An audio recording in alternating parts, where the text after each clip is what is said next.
salaamaaleykum mbokk internet yu site groupe Futurs Médias igfm.sn tey ñu ngi fii ci Géejawaay ci J-Hip-Hop structure bu Malal Talla bi nga xamante ni moom moo bokk ci mouvement Y'en a marre jiite Malal maa ngi lay siyaar. yes delloo siyaar Mr Mbow naka affaire yi. ça va. jaajëf waay. naka suba si. sant yàlla door a yeewu ngeen paraxe ma waaw ma war a daw ñëw pour ñu door interview. waaw mais xam nga yow ndaanaan bu toll yow foog ñu paraxe la des fois am say xalaat yu. mais yow loo bëgg da nga koy am yow loo bëgg da nga koy am.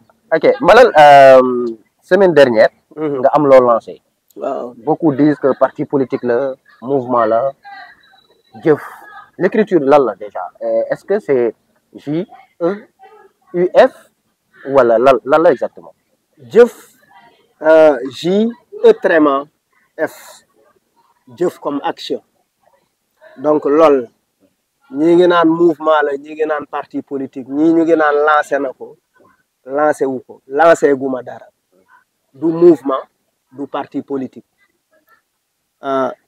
parce que c'est important que ñu évoquer contexte bi nga xamante ne ci la wax boobu jógee dañu nekkoon fii dans le cadre du lancement de la 3e édition de Jaxawo Démocratie Festival bi nga xamante ne Géejawaay hip-hop moo koy amal thème bi ren nekk ci tudd la résilience démocratique ñu waroon waxtaane ñetti thématique première thématique bi nekk comprendre et accompagner la résilience démocratique au Sénégal et en Afrique de l'Ouest de manière générale Alioune Tine doon ko waxtaane Selliba doon ko waxtaane Khafor Kandji chef des projets à Y'en a marre ñooñu ñoo amaloon panel bi beneen panel bi ci topp nekkoon les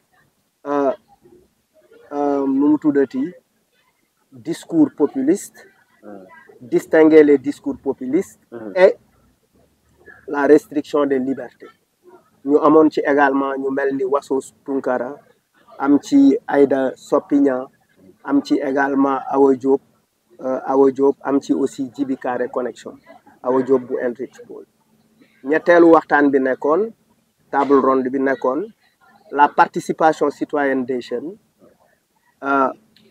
à travers la musique urbaine et les réseaux sociaux vectrice de paix et de stabilité sociale donc Géejawaay hip-hop association la boo xamante ne dafay liggéey bu baax ci naka ngay sukkandikoo ci culture hip-hop pour liggéey sur des problématiques de citoyenneté sur des problématiques sociales sur des problématiques de sensibilisation et cetera bu loolu à part loolu liggéeyu Géejawaay hip-hop mu ngi tënku ci former ndaw ñi tàggat leen ci les métiers artistiques depuis bi mu sosoo ba léegi donc en fait c'est vraiment connecter la culture hip-hop aux questions sociales donc loolu moom mooy liggéey ci biir dernier panel bi maa ko animé ma ne il est important parce que la culture hip-hop ci alternance yi am ci Sénégal yëpp culture hip-hop joué na ci rôle bu am solo ñu tàmbalee ko bi fi Wade di ñëw en 2000 fekk na en amont les rappeurs avaient fait des compilations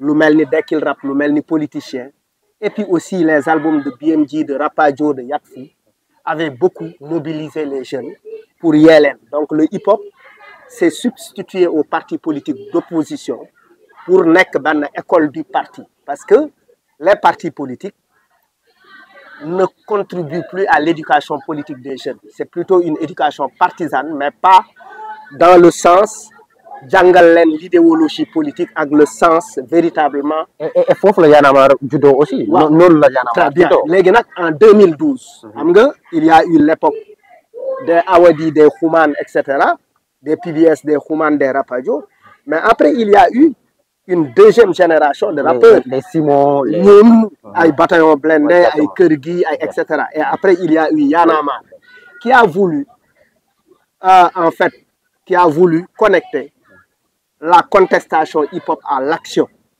maanaam génn ci mbedd bi joindre l'acte à la parole. à la parole exactement. Y'en a marre juddu xeex ñu ràññee ko ci xeex les coupures d'électricité xeex la 3e candidature de Abdoulaye Wade, etc., etc. Mon est un mouvement citoyen équidistant, mais avec beaucoup de rappeurs à l'intérieur. Et moi, j'ai été le directeur artistique pendant 5 ans de ce mouvement-là. Mouvement de mobilisé à travers l'outil hip-hop. Graffiti, timuri pour voir nit ni voter des singles, des compilations pour voir nit ni li moy situation deuk bi. Maintenant malal fofu la bëgg bëss. Est-ce que jëf bu fekké né da nga wax né carrément da ngay wo rappeurs yi artistes yi pour ñu actionner comme ni nga ko waxé. Ouais. Mouvement Y'en a marre du fa la nek et puis yow ci mouvement Y'en a marre nga bok. Mais je veux dire en fait c'est différent, c'est une dynamique beaucoup plus globale et puis c'est une dynamique internationale hein.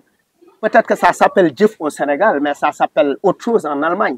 Ça s'appelle autre chose en France. Moi, récemment, je viens d'une tournée américaine parce que chaque année, je vais aux États-Unis avec quelques membres de Guédiawaye Hip Hop.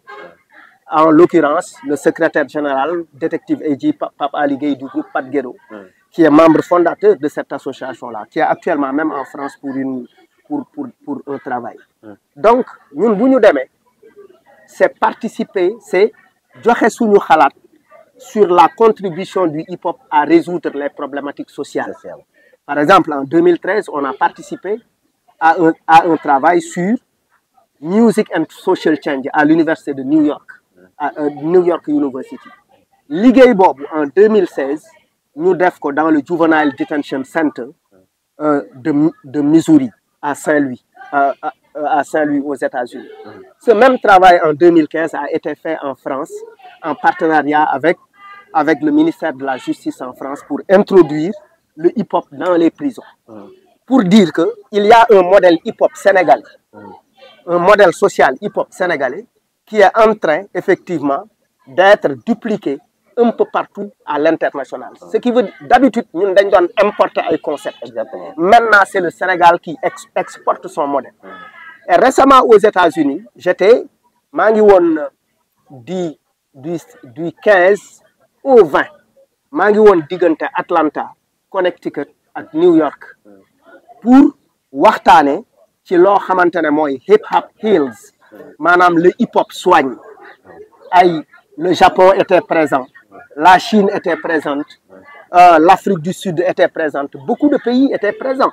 Donc ci biir waxtaan yi mu am lu fa juddu ñu né est-ce qu'il n'est pas jotul que le hip hop commence à peaufiner une doctrine, une idéologie politique au regard de ça, parce que hip-hop a 50 ans.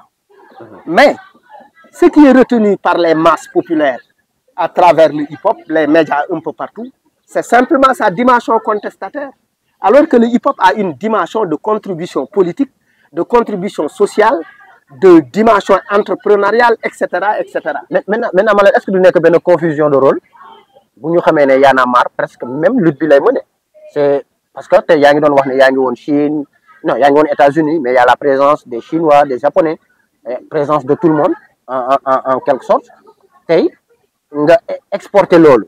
Y en a marre buñu déglo chat itam il y a quelques mois de cela, mo ngi won États-Unis day dem un peu partout pour def ay conférences yu démé non. Comme ni ko waxé, yeen à partir de Y en a marre tay ñu bari ñoo ngi inspiré wu ci Sénégal. Afrique par exemple buñu xolé ay Guinée, ay Congo, ñom ñep danaka am nañu seen mouvement yi nga xamanteni Y en a marre mo leen inspiré. Oui. Est-ce que doom confusion de rôle? Mais xam nga Y en a marre, c'est pas un mouvement social de philosophie hip-hop. C'est pas une plateforme citoyenne de philosophie hip-hop. Rappeurs yi dañ ci bokk jouer un rôle important. Les hip-hopeurs. Docteur est un membre fondateur de Y en a marre. Il est artiste graffiti. Récemment, il a fait un travail important dans le cadre de son festival pour dire taxaw ne dédié aux femmes. Donc, il est en train de réaliser le mur le plus long, le musée à ciel ouvert, pour raconter l'histoire, en fait, des figures emblématiques du Sénégal qui ont mené des luttes. Mun ko commencé Malick Sy, Djem Colobane. Ça va être le mur le plus long du monde en termes de performance graffiti. Donc, lolu, les artistes s'expriment hip-hop, picturalement, musicalement, poétiquement, corporellement. Pour voir le nid, ce n'est pas un mouvement qui cherche à se substituer à Y en a marre. Du mouvement buy jéem a jouer un autre rôle que Y'en a marre. C'est dire que cette fois-ci dafa am une dynamique. Ce n'est même pas un mouvement, parce qu'en fait le rôle de cette dynamique-là, l'objectif c'est pas de s'opposer, c'est pas de dire on dénonce le pouvoir, parce que les rappeurs dénoncent les politiques sans bokk ci benn mouvement, parce que loolu moo nekk ci loolu c'est même c'est l'ADN du hip-hop. Donc il y a cette dimension contestataire, elle est connue, mais la dimension participative du hip-hop au développement n'est pas suffisamment intégrée. C'est pour pousser les politiques publiques à prendre en compte cette question-là, pour xam ni le hip-hop am na modèle yu bees yu juddu de résilience, de développement endogène. D'ailleurs même la nomination de Nit Doff et de Kilifeu, ça a fait bruit, parce que nit ñi dañ doon wax ni ñoom dañ doon contester rek waruñu woon dugg ci gouvernement bi. C'est pour appuyer par exemple. non mais xam nga c'est pour dire que les dafa am dama bëgg nga suivre benn trajectoire. Les rappeurs qui n'ont pas pu faire partie de Y'en a marre, ils ont, ce n'est pas une critique, hein, c'est pour dire que rappeurs yi mu bokkul Y'en a marre am na ñoo xamante ne après ils ont même créé des mouvements.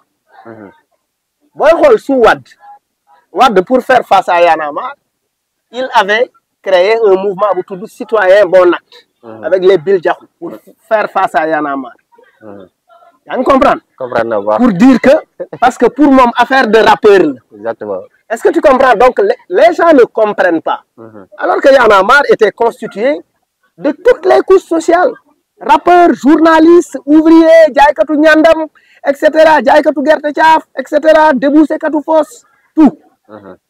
Ñu dem 2012 passé, il y a eu après Karim Xurum Xaq quitte Y'en a marre pour créer Nitu Dëgg. Il y a eu après les Nit Doff et les autres qui ont adhéré à un parti politique. C'était leur approche et c'était leur choix, et c'est compréhensible. Kilifeu qui quitte Y'en a marre pour aller rejoindre Pastef. Ba sax ñu nommé leen ci ay postes. C'est pour dire que à partir de 2012, le hip-hop a commencé à influencer des décisions politiques. C'est ce qui a valu, c'est ce qui a poussé Macky Sall à la création du Fonds de développement des cultures urbaines, pour laquelle aujourd'hui Nit Doff est PCA. Donc la prise en compte du hip-hop am na lu mu commencé, le hip-hop am na lu mu suscité. Macky Sall bi muy créer fonds bi dafa jóg ci idée wu le hip-hop est efficace. Donc il faut au moins récompenser le hip-hop par la création d'un fonds.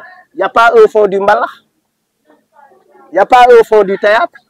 La spécificité, ce choix n'est pas anodin. C'est dire en fait, il faut qu'on commence à prendre compte de ces dynamiques-là. Mais ces dynamiques-là, c'est aux acteurs même de les penser, de les gérer et de les conduire. Et ça, de les conduire. Parce que pour moi, jot na lu am 50 ans, patrimoine là. Moi, toute ma vie, c'est le hip-hop. De 1994 à aujourd'hui, mangi rap. J'avais le choix entre être journaliste. Voilà, Madame Defi Ena, concours. J'ai même eu à faire Sesti, Diallouma. Parce que ma maman voulait que je devienne journaliste comme Racine Talla. Mes autres frères me poussaient à aller faire concours pour dem Diallo Fastef après que professeur anglais ou le professeur français. Mais à l'époque, ça ne me parlait pas. C'est le hip-hop qui me parlait et ce n'était pas compréhensible. Notre DJ, Demba Malik Mbodj, qui est à la RTS, c'était notre DJ.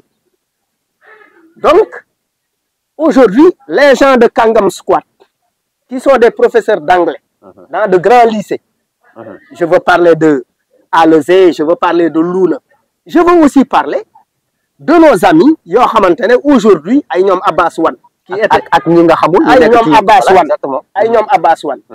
Abbas est un procureur, c'est le procureur de Kaolack, le juge du deuxième cabinet.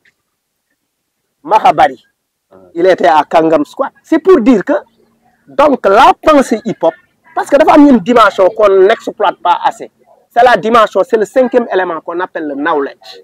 Le knowledge aujourd'hui, doit être exploité. C'est-à-dire, lima wax ne jëf, ça doit aller vers ça. Il faut aller vers, il faut susciter la création d'une idéologie politique hip-hop. Peut-être que susciter quoi dans l'espace. En Allemagne, il y a un parti politique qui s'appelle Hip Hop Party. Donc, et le hip-hop a assez fait, et pourtant, il est toujours utilisé. Oui, les rappeurs sont avec moi. Pour utiliser sa campagne. Pakoti, Yanama, etc., etc., etc. Donc, mais Malal, est-ce que les amul changement ci lool? Est-ce que rappeurs yi nga xamanteni ñom ñoy new generation bi comme ni ngeen koy waxé, est-ce que ñom waccu ñu yoon bobu? Non. Ku ci nek dafa am ci lo nek. Ñom ils sont dans la dimension entertain parce que le rap, le hip-hop c'est un tout. Le hip-hop c'est aussi du divertissement, c'est peace, love, unity and having fun. C'est le slogan fondateur de la culture hip-hop, c'est la paix, l'amour, l'unité et la célébration. On ne peut pas refuser à cette nouvelle génération de rappeurs d'être dans la célébration. Ça permet au hip-hop d'être dans une diversité de son offre. Il y a ceux qui rappent, il y a ceux qui dansent, il y a ceux qui scratchent, il y a ceux qui dessinent, mais il y a aussi ceux qui font des conférences, ceux qui partagent la philosophie hip-hop. Ça pour montrer que le hip-hop, c'est de la science. Jul, c'est un DJ, c'est un artiste graffiti. Justin, c'est un artiste graffiti. Je vais te dire, Justin a travaillé pour les grandes marques. Justin est venu ici en 2018, de la Suisse, dans le cadre du festival Guédiawaye Baye Rap de 2018. Il vient, il dit, je ne rentre plus. Je reste ici parce que je suis très scotché et je suis très attaché et convaincu par ce que vous faites, par l'engagement, par comment vous utilisez le hip-hop. Parce que ça, je ne le trouve pas chez moi. Et pourtant, il a été à Dubaï, il a travaillé pour les Yves Saint Laurent, pour les grandes marques, et il dit, ça c'est une dimension capitaliste, ça ne m'intéresse pas. Donc, je me sens beaucoup plus mieux ici. Après son ami, c'est un DJ, mais également c'est un artiste graffiti. C'est lui qui a réalisé le tableau à gauche, à droite de la scène là, derrière là. Vous allez voir, il a fait une belle fresque. Est-ce que tu vois?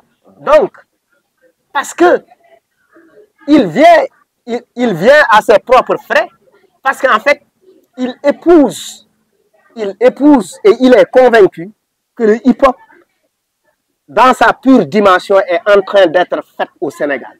Le vrai hip-hop, on le retrouve au Sénégal. C'est-à-dire, ça c'est fondamentalement important. Donc en fait, il n'y a pas de conflit entre les rappeurs. Amul woro amul digante ñom Ngaaka ñom Samba ak ñun dafa bëri ay patch dafa am ñoo xamantene fokk ñu bégale Wade dans sa campagne il peut appeler Ndeye Fatou Ndeye Marie Ndiaye Gawlo muy tasu hein? Et puis même les campagnes électorales sont animées par des artistes hein? ay fi kek la nen du fi bonde xomalam daga dofam da ngay xaru ay monsieur Forage madame Moulay ay etc. Les artistes sont mobilisés par le passif pendant la campagne, les artistes sont mobilisés par Amadou Ba par la campagne, etc., etc. Maintenant ça c'est la dimension entertain, mais ce que je refuse c'est qu'on confine le hip-hop à de la simple contestation. Le hip-hop c'est du développement. Ce modèle Guédiawaye hip-hop est inspiré du modèle de Matador à Pikine. C'est une école, c'est un espace alternatif. Vous trouvez les étudiants de l'UVS, ils sont là, ils font leur cours, ils ne payent rien, il y a une correction internet, il y a un espace qui leur est dédié. Il y a d'autres jeunes qui sont dans le studio, les élèves des établissements scolaires environnants qui sont aux alentours, ils viennent prendre du café, ils viennent profiter du décor.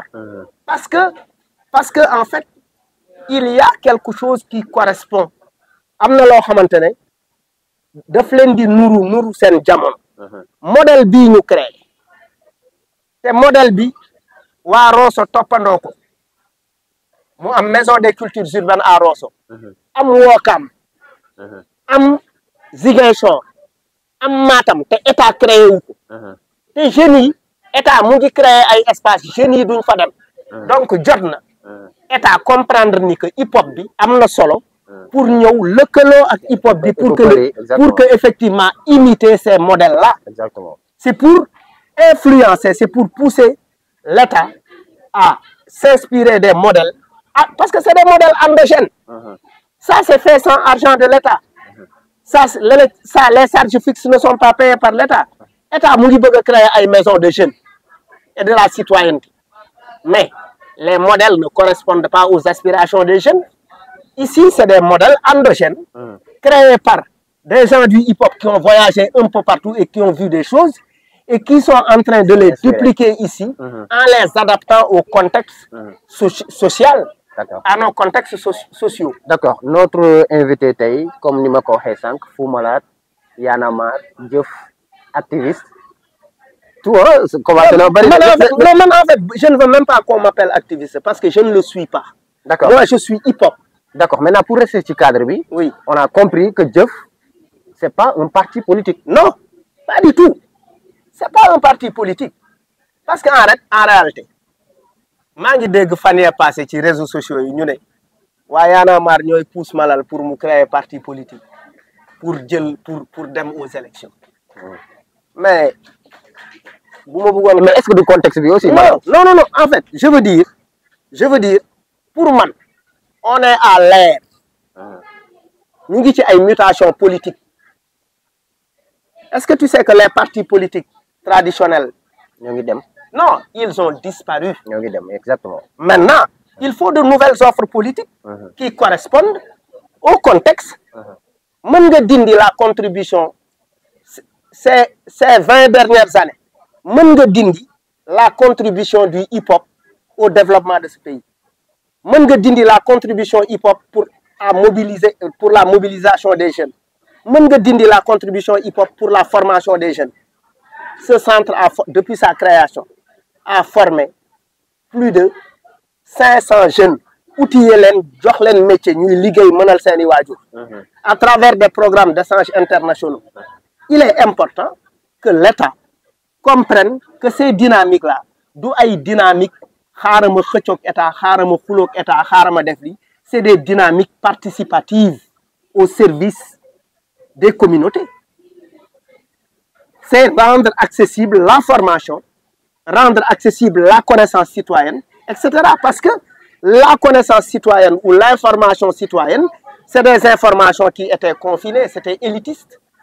Et la création de ces espaces-là permet à nos États de comprendre quelle passerelle nous devons pour effectivement faciliter, pour arriver à des objectifs de développement. Donc, au lieu de Japonais, Malal dafa ñëw pour créer un mouvement politique pour faire face à l'État, c'est plutôt par exemple, mën nañ Japonais benn convergence bi war a am bu fekkente ne jar na ko. Non, xam nga le hip-hop. Xam nga bi Diomaye di ñëw Sénégal, bi Diomaye di ñëw Guédiawaye pour setal suñu gox. Guédiawaye hip-hop s'est mobilisé avec le préfet. bi ñuy def retraite au flambeau Guédiawaye hip hop dafa dem bokku ci parce que c'est d'intérêt, c'est une question d'intérêt national. Seetal suñu gox, ça concerne tout le monde. C'est dépassé na romb na ay clivage. C'est intéressant. Dafa romb ay clivage. Donc en fait, il faut que nit ñi comprendre, c'est pas maintenant nak ku la wax ni mën na contrôler le hip hop, il se trompe. Le hip-hop est incontrôlable parce que le seul baromètre du hip-hop, c'est l'underground, c'est la rue. Le rappeur bi feul prochainement, ken xamul kan la ak fan lay jóge. Exactement. Parce qu'il n'y a pas de chef. C'est comme dans le foot, hein? Oui, c'est ça. Aujourd'hui, on parle de Lamine Yamal, bon, qui est un potentiel successeur de Messi ou même. Oui, voilà. Moi, il m'a dit ken xamul fan lay jóge, c'est-à-dire ça ne se décrète pas. Est-ce que tu vois? Et puis, ce qui est intéressant, hip-hop, l'état mu am solo, il prend, c'est-à-dire, il faut positionner des anonymes Samba fan la jóge c'est un jeune anonyme d'un quartier anonyme Diamaguène enclavé aujourd'hui il est là et il peut porter un discours pour de transformation sociale et économique ngaa ko blende et puis l'auto-entrepreneuriat l'auto-emploi les gens le hip-hop ne compte pas sur l'État pour travailler intéressant donc Malal donc suba mën nañu xaar kon benn rappeur comme ni nga ko waxee bu ñu suivre sa raisonnement benn rappeur nekk président de la République par exemple. mën na bañ a nekk rappeur c'est-à-dire c'est là où vous vous trompez moi je parle de hip-hop vous parlez de rap le rap est un élément et puis ce n'est pas même l'élément fondateur de la culture hip-hop l'élément fondateur de la culture hip-hop c'est le DJing je parle sous le contrôle de Jul et de Justin parce que l'élément déclencheur de la naissance du hip-hop, c'est les block parties dans le Bronx avec DJ Kool Herc. Mais tey su ma waxee loolu. donc rappeur bi mooy nekk sur scène. non je veux dire. rappeur bi tey mooy nekk sur scène. yow sa carrière de journaliste. forcément rap bi impacté na la. tu as beaucoup écouté de rap. et il y a un message de rap qui t'a aidé à mieux vivre et à t'orienter. Ça peut être toi demain parce que c'est la culture hip-hop qui t'a formé. Il y a des gens yoo xamante ne li déclencher seen leadership c'est leur appartenance à une confrérie ou à une daïra. Exactement. Il y a des gens c'est leur appartenance à une association musulmane. Mais li ma la bëgg a wax il y a des gens qui ont en fait été impactés positivement par le hip-hop sans jamais faire du rap, sans jamais être DJ, mais ils peuvent être demain. Il y a un jeune qui a écouté peut-être Kër Gi et qui a dit damay ñafe sama life. Récemment j'étais dans un taxi Yango. Le jeune il écoutait Fuk and Cook, l'album Def Ndam Generation. Il me dit grand album bi moo tax ma jóg liggéey. Machallah. Ma ne ko da ngay rap mu ne ma musuma rap mu ne ma mais lii moo ma yëkkati lui il peut être demain un président de la République. C'est pour dire qu'en fait li ñu bëgg c'est orienté, c'est une nouvelle offre li may wax ni c'est une nouvelle offre d'inspiration culturelle, de philosophie hip-hop au service du développement. Maintenant nag idée boobu ku ci mën a adhérer mën nga ñëw ça peut être demain un professeur d'uni mais Abdoulaye Niang il écrit sur le hip-hop. C'est un éminent professeur. Mamadou Dramé c'est un éminent professeur qui a produit des œuvres. Moi je suis en train de finir mon œuvre intitulée La colère positive parce que le hip-hop c'est de la colère positive moo tax ñun jëluñu ay paaka. Vraiment je pense que loolu exclusivité la livre nga bëgg a bind. non livre bi ñu maa ngi koy bind bu yàgg pareegul. Donc en fait ñu ngi ci ça va sortir pour dire que en fait foofu lañ jëm la pensée hip-hop doit être dañ ko war a dugal ci école yi parce que tey moi en 2009 j'ai eu une belle expérience. Il était difficile pour les élèves de comprendre les figures de style, le chiasme, l'euphémisme, l'allégorie, la litote, etc. Parce que on leur parle de Chateaubriand, on leur parle de Verlaine, on leur parle de tel, alors que sociologiquement, ils connaissent Dip Doundou Guiss. Mais la préoccupation de Dip en écrivant un texte, Dip a la même préoccupation que Baudelaire pour rendre le texte beau du point de vue formel comme du point de vue du fond. Maintenant, dans le cadre de ce rap poétique-là, on a appris aux élèves à partir des textes de rap comment, c'est quoi la litote, c'est quoi la périphrase, c'est quoi le chiasme, c'est quoi l'antithèse, c'est quoi etc. Exactement. Et Mia Guissé 2009, je l'ai encadré au lycée de Tamba, qui est rap poétique. Elle avait fait un texte qui s'appelle Parité. Aujourd'hui, elle est une icône, une star internationale. C'est pourquoi la dernière fois, je défendais dans les médias qu'on ne doit pas limiter ou censurer la création artistique. On ne doit pas l'étouffer. D'accord. Malal dialogue national bi nga xamante ni moom lañ jëm dans matul sax 15 jours hein, le 28 Malal dina ci dem. Bon bu ñu may invité ma dem mais le mouvement Y en a marre est invité. On a travaillé sur les termes de référence. Et je pense que notre coordonnateur Ça suffit, si Tchad est là, je suis là-bas. Parce qu'on a travaillé, Y'en a marre s'est réuni pour faire des contre-propositions sur pour faire des propositions sur les termes de référence qu'on nous a proposés. Donc, Y'en a marre dina fa teew et c'est important que les gens dialoguent. Pour une dernière question, ñu bari ñu ngi naan comme que Fou Malade créé na benn affaire mu ngi ci télé bi mu ngi TFM jàkkaarloo bi chaque vendredi tey est-ce que Malal dina continuer di nekk foofu di continuer. Non maa ngi fa suba maa ngi fa ah déet maa ngi fa kay c'est-à-dire li ma créé dynamique la rek xalaat la rek. dañuy ragal tamit nga jaarale foofu def fa promotion. aussi non mais man jàkkaarloo taxul aduna xam ma